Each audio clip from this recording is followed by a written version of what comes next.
ఎందుకంటే ఒక పక్కన చంద్రబాబు నాయుడు గారి అనుభవం, మరో పక్క పవన్ కళ్యాణ్ గారి ముందు చూపు, మరో పక్క బీజేపీ ఆయన చేస్తున్న విధి విధానాలు మనము ఇంకొకసారి ఖచ్చితంగా అవకాశం ఇస్తే మరింత అభివృద్ధి చెందుతుందని చాలా మంది రోడ్డు మీద వచ్చిన్నారు. రోడ్లు బాగున్నాయా? బాగున్నాయా కదా?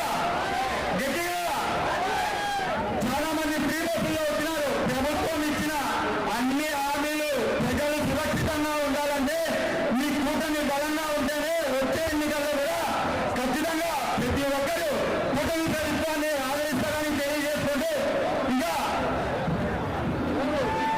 ఇంకా అన్న తప్పకుండా అన్న మా వెన్నంటే ఉండి మీరు నడిపించిన కన్నుకుంట వెంకటేశ్వర ఖచ్చితంగా వచ్చే ఎలక్షన్ లో రాయలసీమలో అత్యధిక మెజార్టీతో మిమ్మల్ని గెలిపించుకొని మీ రుణం ఖచ్చితంగా తీసుకుంటామన్నా.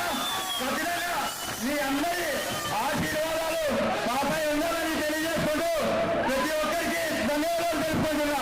జై హింద్, జై ఓం శ్రీ కృష్ణ.